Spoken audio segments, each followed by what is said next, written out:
What if Mark Carney's recent diplomatic trip was not about routine meetings?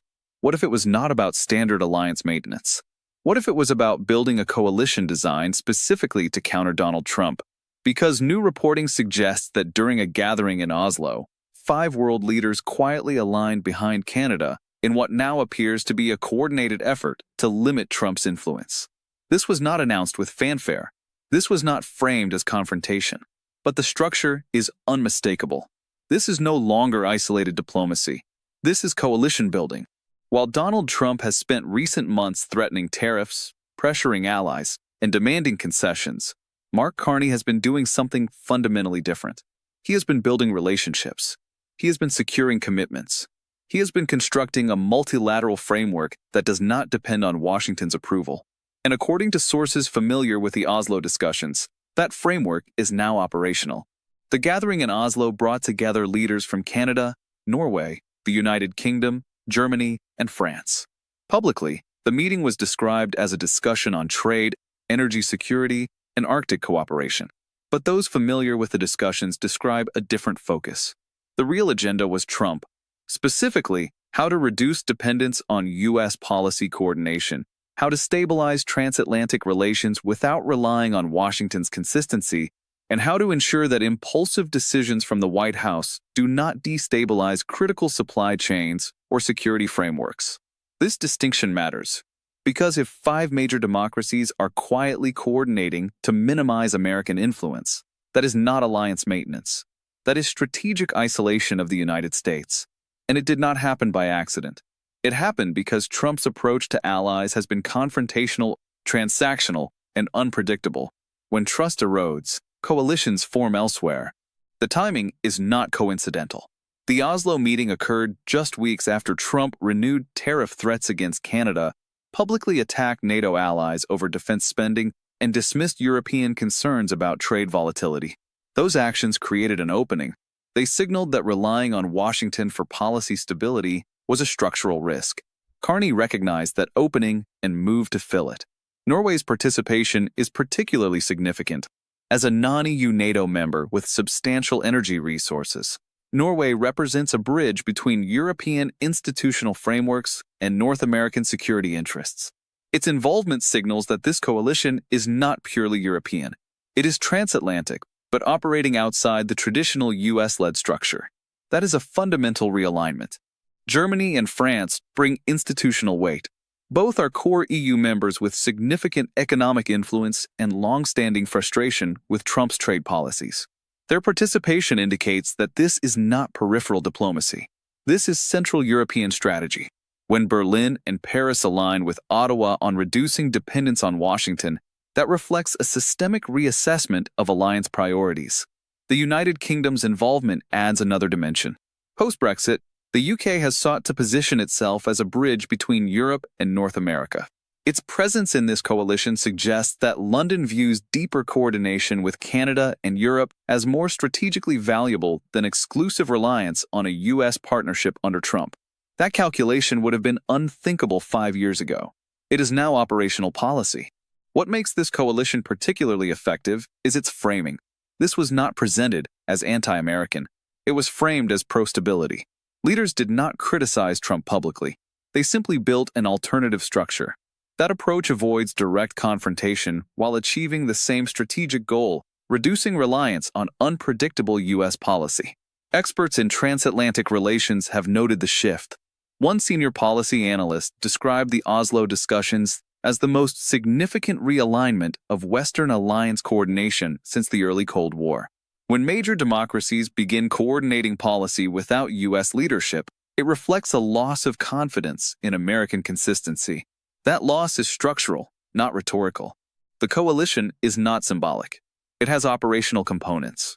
According to sources, the 5 nations discussed coordinating trade policy responses to U.S. tariffs, ensuring energy supply chain resilience independent of U.S. approval, and aligning diplomatic messaging on security issues where Trump's positions diverge from NATO consensus. These are not abstract commitments. These are institutional mechanisms designed to function without Washington. Consider the economic implications. If Canada, the UK, Germany, France, and Norway coordinate trade responses, They represent a combined GDP exceeding $8 trillion. They control critical energy resources, advanced manufacturing capacity, and financial infrastructure. That is not a symbolic block. That is a counterweight.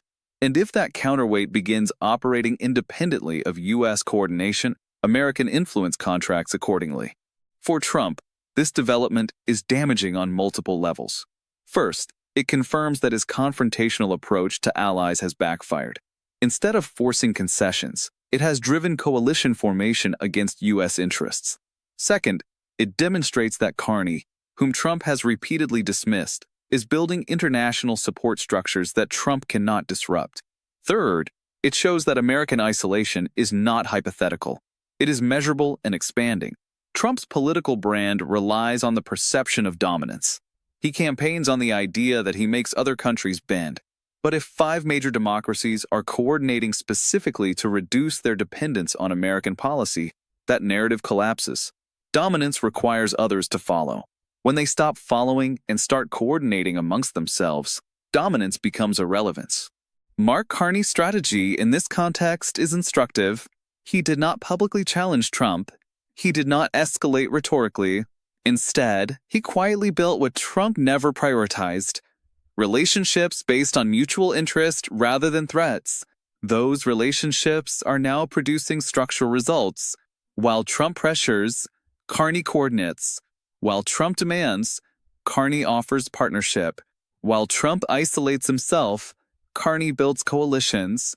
The contrast in leadership styles is stark. Trump operates reactively.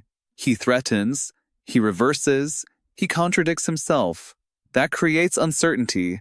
Uncertainty drives allies to seek alternatives. Carney operates strategically. He builds consensus. He maintains discipline. He delivers on commitments. That creates confidence. Confidence attracts partners. This coalition also changes the dynamics of future trade negotiations. If Canada enters discussions with coordinated European and Norwegian backing, its negotiating position strengthens significantly. Trump can threaten Canadian tariffs, but if those tariffs trigger coordinated European responses, the economic cost to the United States multiplies. That is not theoretical leverage. That is operational deterrence. What may be most revealing is what this coalition signals about trust. Alliances function on predictability. When one party becomes unpredictable, others compensate by deepening coordination amongst themselves. Trump's inconsistency has made him a liability in multilateral frameworks. The Oslo coalition is the structural response to that liability. Congressional observers in the United States have begun noting the shift. Some Republican foreign policy voices, particularly those with transatlantic experience, have expressed concern that Trump's approach is weakening American influence in precisely the forums where it has historically been strongest.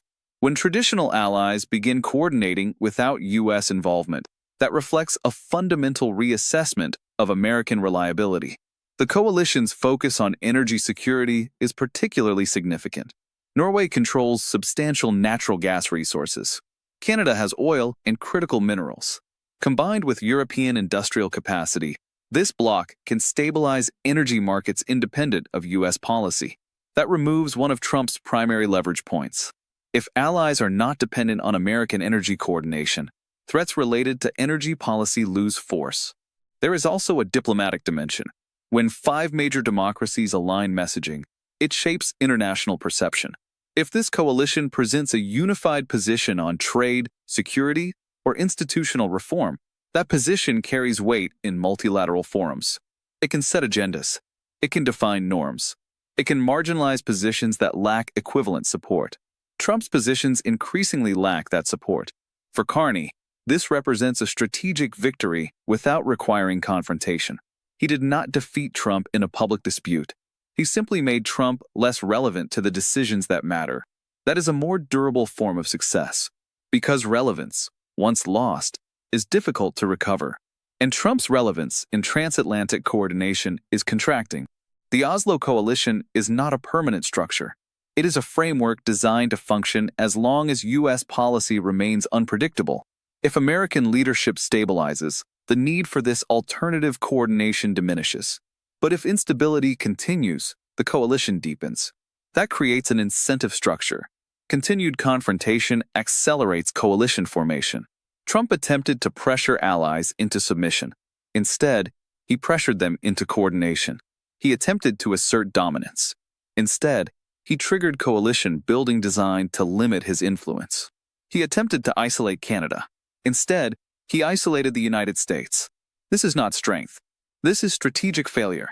The question now is whether this coalition expands. If it proves effective at stabilizing policy coordination without U.S. involvement, other nations may seek participation. Australia, Japan, South Korea all have experienced Trump's unpredictability. All have strategic interest in alternative coordination frameworks. If the Oslo model scales, American influence contracts further. Mark Carney built a coalition that Trump never anticipated. 5 leaders aligned, not through confrontation, not through rhetoric, through shared recognition that relying on Washington had become a risk they could no longer afford. And when allies stop relying on you, you are no longer leading. You are being bypassed. If you value serious geopolitical analysis that tracks power and strategic consequences, subscribe to Canada Today. We follow influence, not headlines. Because sometimes the most important meetings are the ones that do not make the front page.